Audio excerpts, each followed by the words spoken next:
Yeah, don't enter. What do you mean? I mean, Who are you? I'm courthouse security. Courthouse security, your name and badge number and department? Morgan, badge number 18, Pittsburgh County Sheriff's Office. Okay. Deputy Morgan? Yeah, why wouldn't I be able to record? Is there a statute, a law against recording? There is a sign.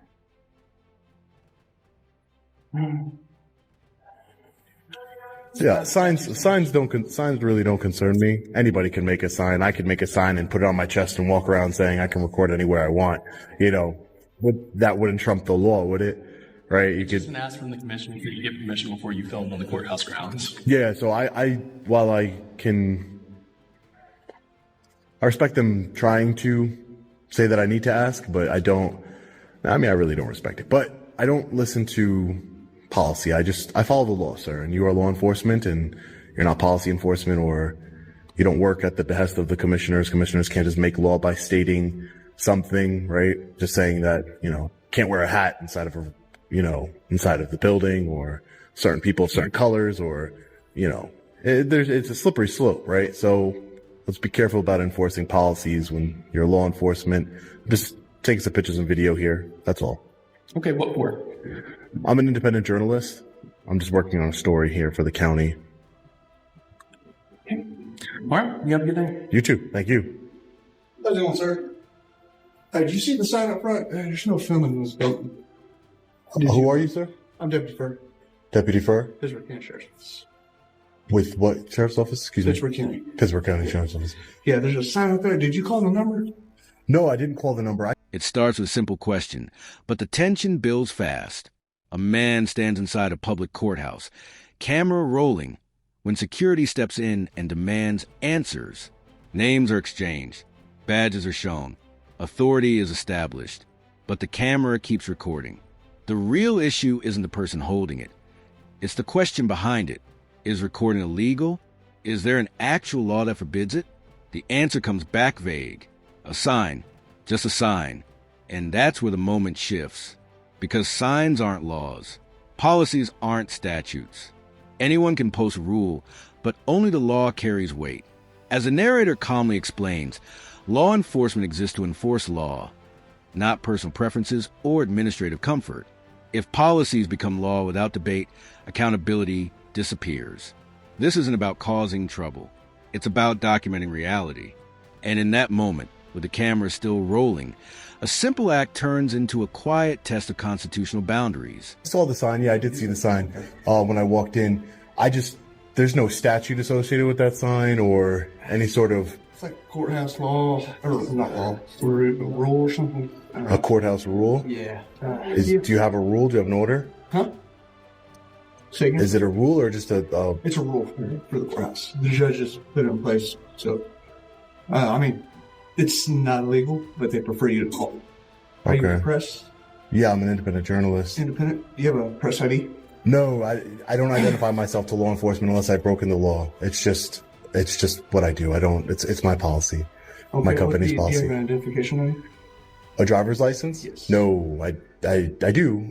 I'm not going to surrender it to you at this time, only because I have a Fourth Amendment right not to, and my choice not to. That is your right. Yeah, I just don't want to Do you have identify. a name or something? Yo, my name is Sean. Mm-hmm. Sean? Mm-hmm. Yeah, last name? Just Sean. It's just Sean. Yeah. Just Sean? Okay. It's not that you're doing anything illegal. Times these days, I'm sure you've seen the news. People get a little weird with people filming around here due to, the terror. Oh, and The encounter continues as another deputy approaches, polite but firm. Once again, the sign is mentioned. No filming allowed. But once again, the same question hangs in the air. Where is the law? What statute backs this rule? The answer shifts from legality to preference. A courthouse rule, a request from the judges, something they'd rather people follow. But preference is enforcement, and cooperation isn't surrender. The narrator explains how the conversation pivots when the word press is introduced. Independent journalist. No press badge. No ID presented. Not out of hostility, but principle. The Constitution doesn't require permission to exist. Rights don't disappear because someone feels uncomfortable. The camera captures more than images. It captures uncertainty. A system unsure how to respond when someone knows the difference between law and policy. The situation remains calm, but the pressure quietly increases, frame by frame. That's why I told you my name's Sean. You know, I'm an independent journalist, and you know, there's a bunch of cameras that are taking my picture all over this building, so you guys know what I look like. That's for security reasons. Yeah, exactly. And I haven't said anything. You know, I'm not saying that you can't take my picture, but you know, if you guys are taking my picture, you guys have everything that I've been doing in this building. There's cameras all over the building, so you know I'm not doing anything, you know, nefarious other than taking pictures and video. And I explained to you exactly why I'm taking the pictures and video. I'm an independent journalist. My name's Sean, and I'm working on a story on the Pittsburgh County here. Okay. May I ask what the story's for? I can't divulge the story only because it might compromise my story. It's an investigative report against investigative journalism. Investigative journalism? Yeah. Okay. Exactly. It's like against the courthouse itself?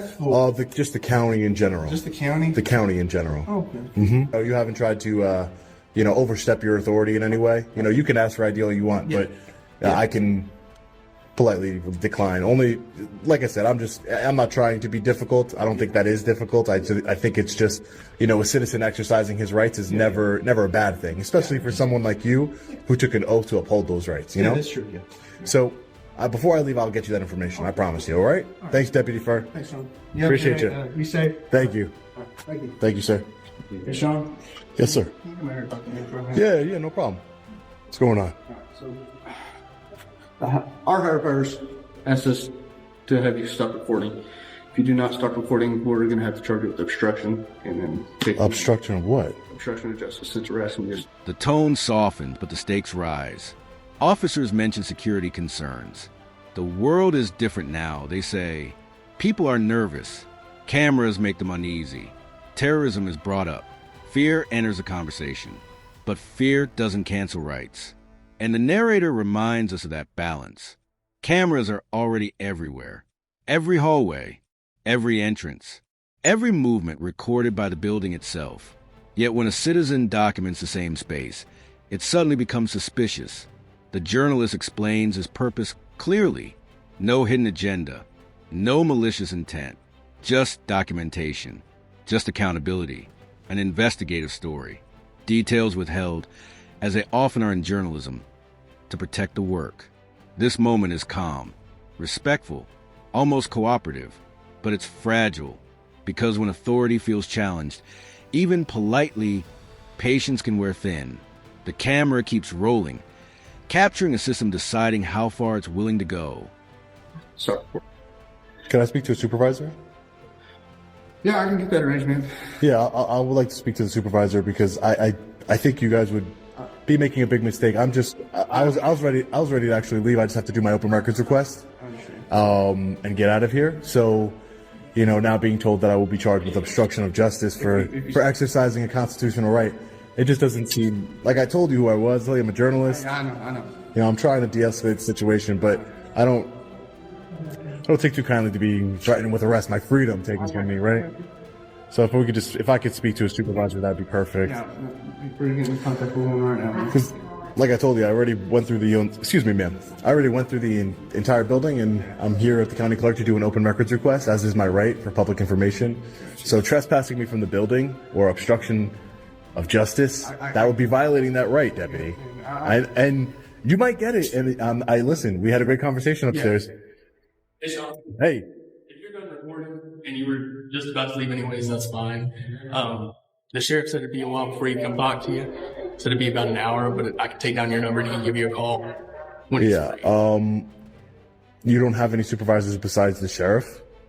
I do, yes, but he's at the top. He said he would like to speak with you if anybody. Yeah, so I was going to record and grab my open records request. Then everything changes. The request becomes a warning. Stop recording or face arrest. A serious charge is named. Obstruction of justice. The narrator pauses on those words. Obstruction of what? No disturbance. No interference. No crime. Just a camera. And suddenly, freedom itself is placed on the table. The journalist doesn't escalate. He asks for a supervisor. Calmly, firmly, He explains he was already preparing to leave. He only needed to file an open records request, a right guaranteed by law. But now, the threat of arrest looms simply for continuing to record. This is where the moment becomes critical, when authority is tested, when escalation is a choice. The camera doesn't argue, it observes. And in that silence, the weight of that decision becomes unmistakably clear. As is my right for public records and documents, there is no law. I'm just letting you know. I don't know if you want to call your sheriff one more time. Obstruction of justice, that doesn't apply here. And as much as I don't want to take the ride with you guys, this sounds like something I'm probably going to have to take the ride with, because at the end of the day, you're violating my rights. You're violating my rights. I'm not doing anything. I'm not causing a disturbance. I'm not breaking any laws. Obstruction of what justice? What am I doing? I've been polite with both of you. I haven't done anything wrong. Huh? I gotta have to do my open records request, and then I was going to be on my way. Okay. But I want to speak to you. Listen, I can't tell you where you can and cannot go. The same way I want you to respect my rights, I respect that you can, if you want to waste resources on a man with a camera that's not a danger to anybody, that's your department's decision. But as far as arresting someone for peacefully exercising their rights, that would be a big mistake by your department. And I'm telling you, I don't want to have to go through this, go to civil court. It's not what I came here to do. I came here to spread education on our rights, and I came here to exercise my rights. And you took an oath, both of you did, to uphold my rights and to uphold the United States Constitution. That's why I'm a little confused here. So your sheriff should really understand what he's trying to get you guys to do. Because following orders is one thing, right? Because you could say all the Nazis in Germany following orders, right? It comes to a point where, your following orders is not good enough. Guys got to do better than that, So I have a right to speak to a supervisor. I would like to speak to a supervisor. I don't need to speak to the sheriff of the entire county. I would like to speak to a supervisor. I'm sure it's your policy and procedure, sir, to get a supervisor here when a member of the public is requesting it. Because I want to clarify exactly obstruction of justice for what. I'm not familiar with the state statute, but I can guarantee you it does not apply here for a man peacefully. I'm not disturbing any business. Taking someone's freedom away from them is a serious thing. And you guys are entrusted with that authority, and it shouldn't be abused at all. This is ridiculous. And I'm just asking the supervisor to clarify, because I don't want to, if you guys arrest me right now it's on you two and whoever else supervisor. But I want to get that supervisor on camera saying, you will be arrested. All I need to have standing in court, to take this to court, is you will be arrested if you don't stop recording. And then I will leave the building, and there will be consequences. I guarantee you that. There will be consequences for everybody involved that tried to violate my rights here.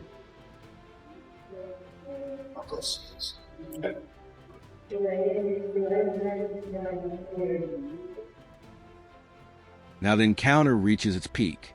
Supervisors are mentioned. The sheriff's name enters the conversation. Time stretches. Pressure builds. But the stance remains unchanged. No law has been broken. No disruption caused. Just a citizen exercising his rights. The narrator reflects on responsibility. Following orders is easy. Upholding the Constitution is harder. History has shown us what happens when authority is obeyed without question, and law enforcement carries that weight every day. This isn't a threat. It's a warning. Arresting someone for peaceful documentation doesn't disappear in a hallway. It follows into courtrooms, public records, and history itself. The camera remains steady, not aggressive, not afraid, because this moment isn't just about one person. It's about what happens when rights are challenged, and whether those sworn to protect them choose to remember that oath.